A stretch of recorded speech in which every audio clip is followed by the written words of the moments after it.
My name is Thomas Rowe.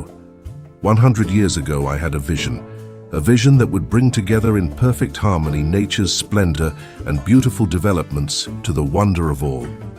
I called my vision the Ce-Sar place. Here is my story and the story of my greatest achievement. I was born in Massachusetts in 1879, but my parents passed when I was a small child. A kind uncle in Ireland took my sister and I in, and I would not return to the United States for nearly 20 years. I settled in Norfolk, Virginia, where I was a successful real estate developer. I moved to St. Petersburg in 1920 due to health concerns, but continued to successfully invest in real estate in the Sunshine City. This is where the story of the Ce-Sar place really begins. In my leisure time, I ventured to Long Key and Paso Grill.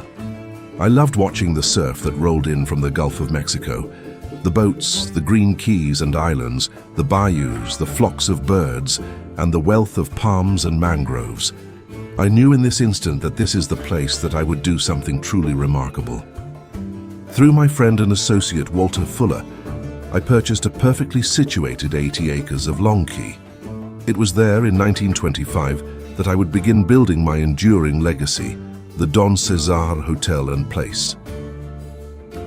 I formed great plans for my development, a hotel that would be beautiful and serve the highest class of visitor, a neighborhood with parks, palms, and every amenity.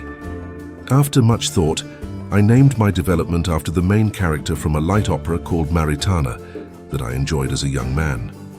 The streets and parks would be named for members of the cast, and my hotel would be named for the dashing hero of the production, Don César de Bazan. I hired the renowned architect Henry Dupont to help realize my vision. The construction manager of the project was Carlton Beard.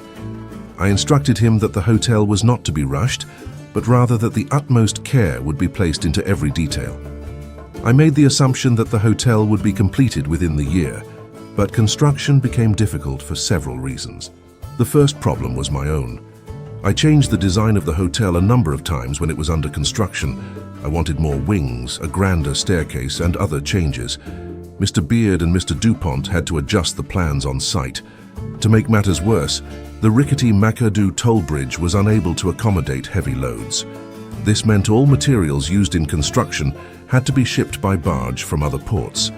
We set up machinery to build blocks, mix cement, cut wood and refine our raw materials on site since we couldn't truck in the materials. The initial budget and timeline were both significantly exceeded, but perseverance eventually paid off. In coordination with the opening of the new permanent causeway to Long Key, we set our opening day for January 16, 1928.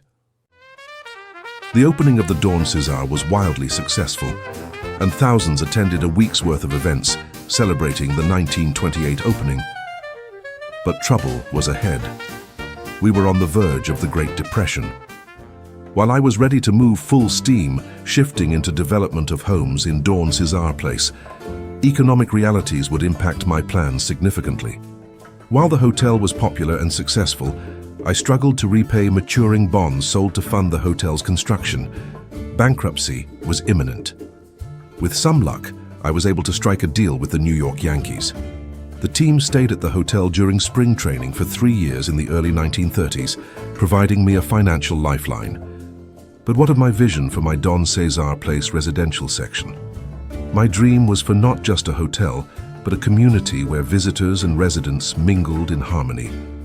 The Great Depression wore on, and through the 1930s, only a few scattered homes were built in the neighborhood I so lovingly laid out. I was determined to see my vision through, but as hard as I worked, I passed away, perhaps most fittingly, at my Ce-Sar Hotel in 1940.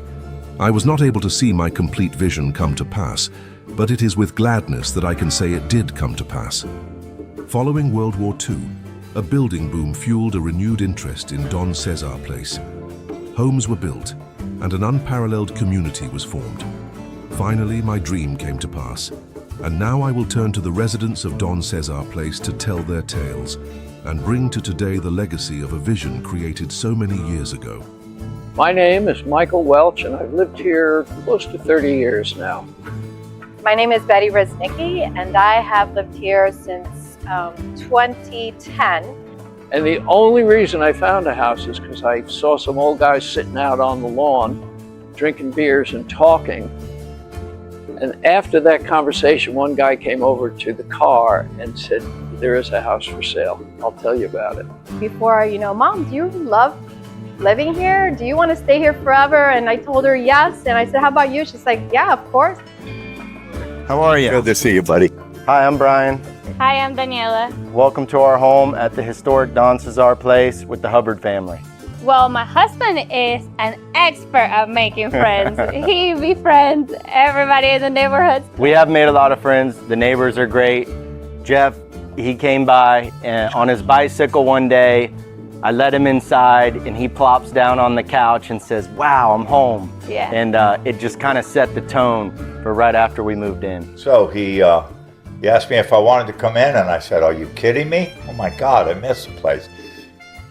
I was overwhelmed. I felt so warm when I came up those steps, and it was like coming home. It was wonderful. We went to school, we got the school bus right outside. It was just such a beautiful place to grow up, with the beach and the bay and the islands. We used to swim out to the island all the time right out here.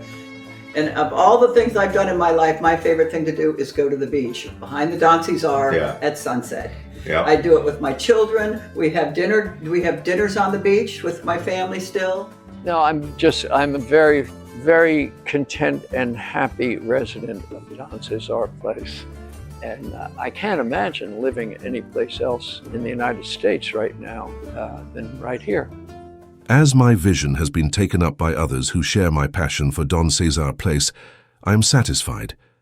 But I want to leave you with one more thought. The original entry had an inscription very important to me. It read, "Come all ye who seek health and rest, for here they are abundant." As you have become part of the legacy of this special place, take those words to heart. Know that your joy and peace in living here fulfills all I could have ever hoped. Thank you, friends, for celebrating this milestone and for being part of Don Ce-Sar Place.